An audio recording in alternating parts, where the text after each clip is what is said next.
So this tutorial is going to be very important for everybody because it provides you with the feedback in general from everybody's assignment. You'll obviously get your own individual feedback, but while you're waiting for that, this feedback will allow you to move on and start working on the final learning report. It will allow your group to come back together and have that next conversation. So let's have a look.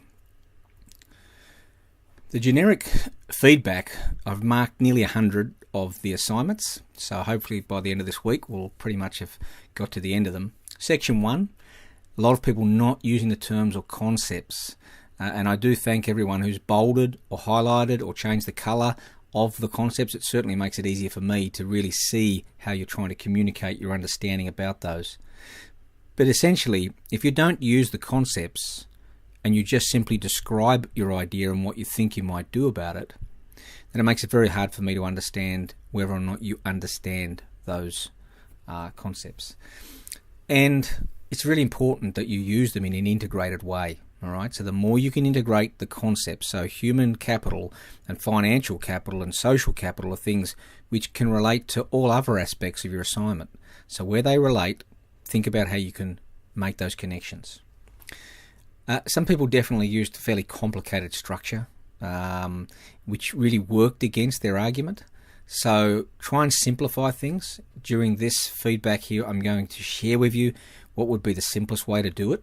And I really suggest to you that you just try not to reinvent the wheel. Just do it the easy way. And many of you had no compelling statement at the end. When I say no compelling, you had a statement, but when I'm reading through it, I'm not going, wow, yeah, that's definitely compelling. You've really made the case. You know, I'm with you on this, all right? It was more of a recap of some of the commentary that had happened above, as opposed to thinking, so therefore, why is this compelling? And that's the big challenge that you face doing the final learning report.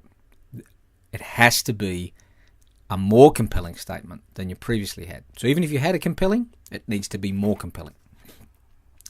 In section 2, well, surprisingly, I would say less than 50% of you used the why in your actual written work.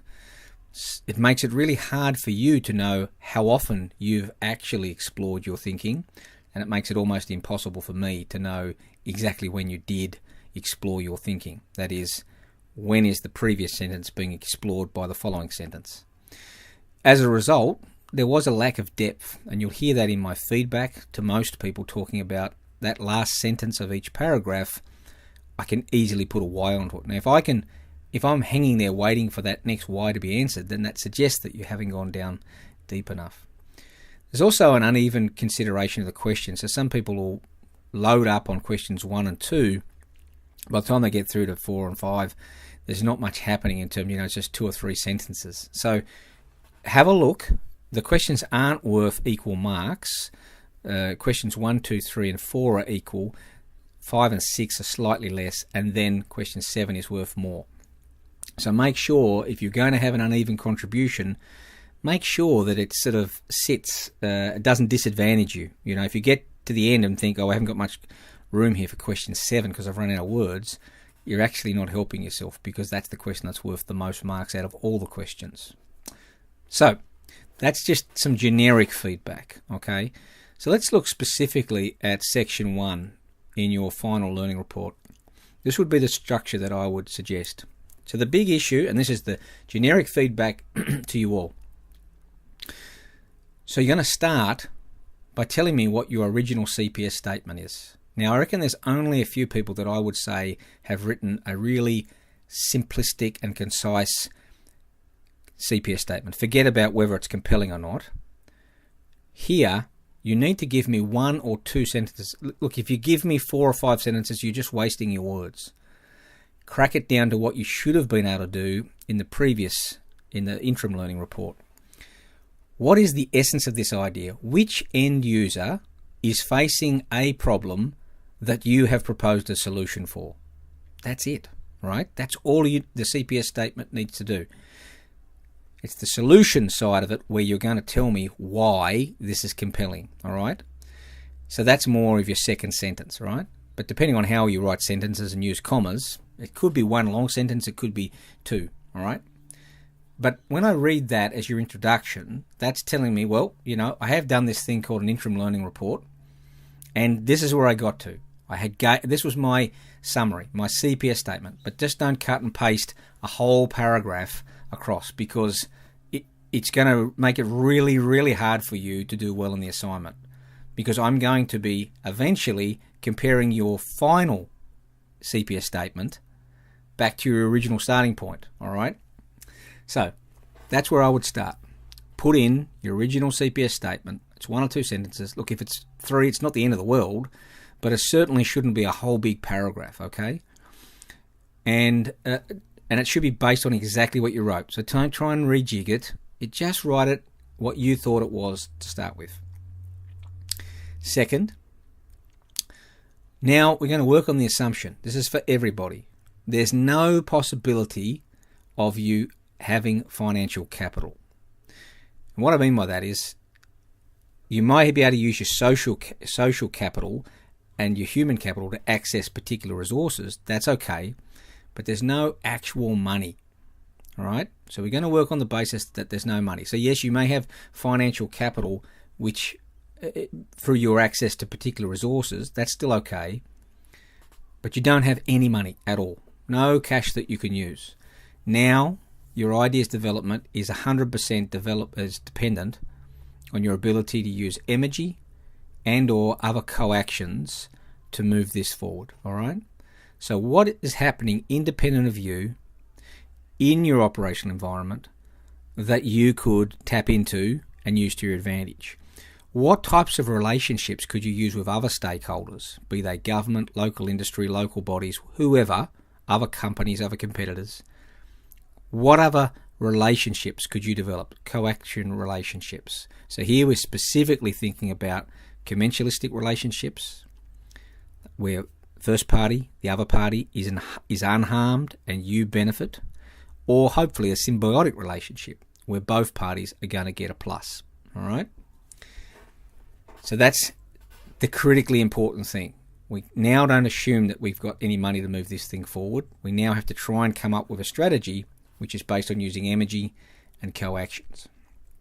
Third, that means that I want to see you reconfigure your value chain, value shop, and value network as and how you see them being used based on identified energy and coactions. Okay? That's the big challenge for you.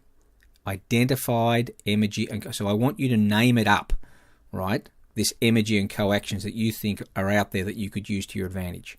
And then tell me how that would impact the creation of value. Maybe it changes, not just revises, but maybe it totally changes the way you see value being created. I want you to now tell me what impact you think this has on the operational environment. How does using this energy and coaction change the way you view your operational environment? I want you to tell me, if you were going to start this process tomorrow, using this energy and these forms of coaction, what strategy would you use? Would it be an R strategy or a K strategy? And tell me why. And if it's are you going to be a specialist or a generalist? And tell me why, okay? Your summary is so important in the final learning report. So important. So don't lose fact that what you're trying to do is you're trying to say, well, I told you about this idea before, Cole, in the interim learning report, and we've now gone away and reworked it, and I now want to tell you why what we've done here is so much better. So I would expect your last part of the assignment, which we could call part 6, to start with something like that says, so in conclusion, our new CPS statement is so much better. And it's compelling because, all right? So that's what I'm looking for.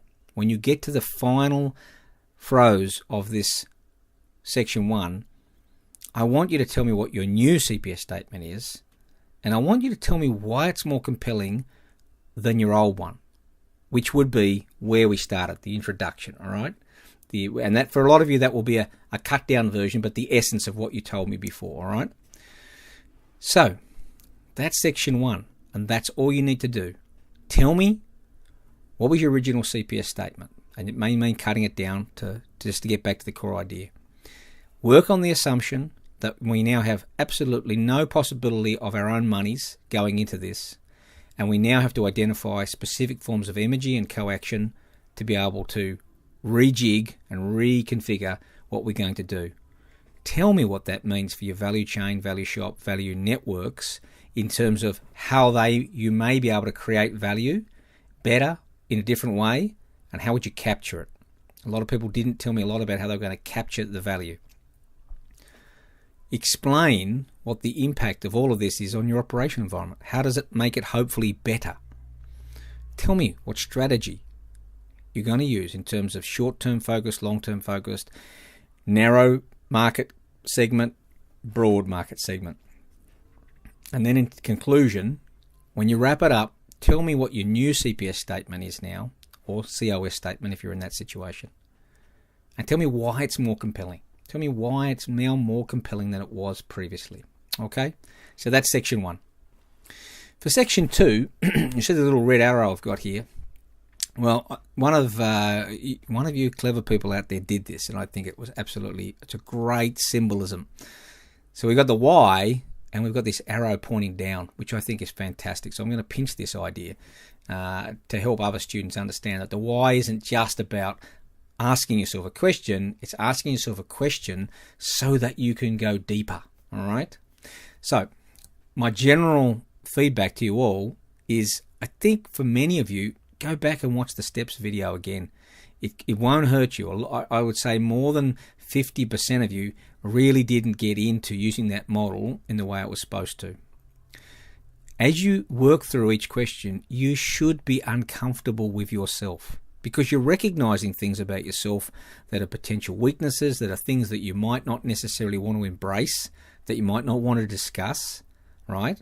And that means you're getting down deeper into that underlying psyche, right? That's where we want you to get to, okay? And remember that the final question has 2 parts to it. What do you recognize about yourself as a learner? And then going forward, what strategies might you use to improve as a learner? So maybe only 20-25% of you talked about going forward.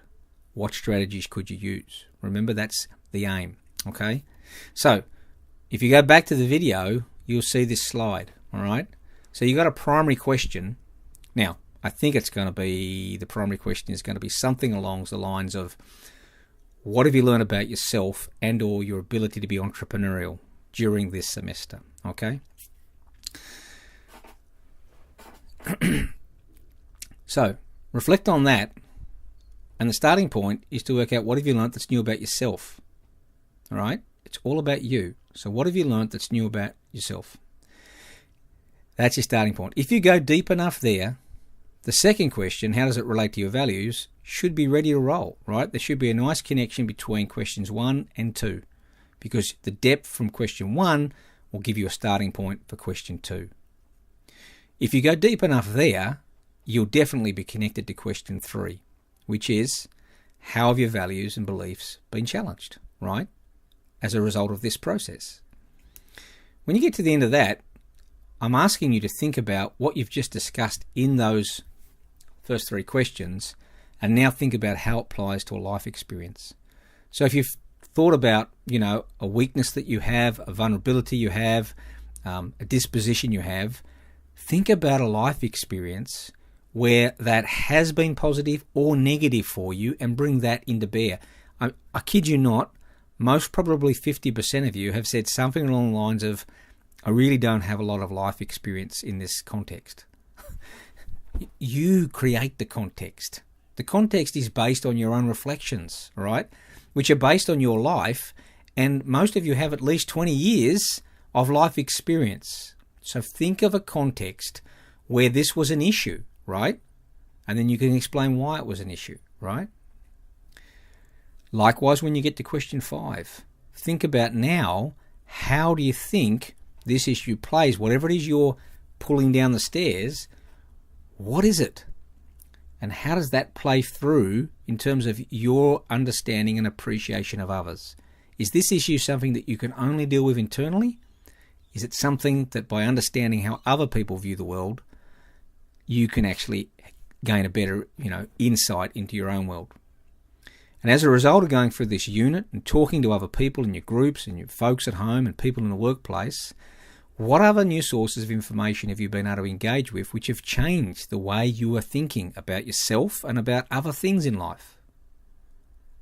Having done all of that, step right back from the process and think, okay, what is it that I've said here in these 6 questions with approximately 30 whys that have been put in there to enable me to explore the question or the answer before that why. What does it tell me about myself as a learner? What have I realized about myself as a learner during this process? And what do I think might be a strategy going forward that I could develop to help me become a better learner? And that's it. That's the process that I'm looking to assess you on. And while I suspect many of you will say, I'm disappointed with my grade because I thought I put more work into it, this isn't about how much work you put into it. It's about, have you followed the process? I've said that right from the word go. Trust the process. It's not an easy process, but the process is laid out for you. And if you follow what's in the video and you work your way through it, it'll be good for you, not only in terms of your grade, but it'll be good in terms of your own self-awareness of who you are and how you're traveling in life. As always, if you've got any queries, questions about the process, and over the next couple of weeks, I'll definitely be having some workshops. I'll try and do a couple of face-to-face ones, but I'll certainly be doing some Zoom sessions just to help people clear up any concerns they've got surrounding doing the actual reflection process. Happy to obviously also at the same time discuss anything in section 1. But to be honest with you, if you follow the structure that I've put together here in those previous slides, you really can't go wrong. The only thing that's going to let you down is if you don't understand what the concepts are you're using and you don't find a way to successfully integrate them. Okay? All the best.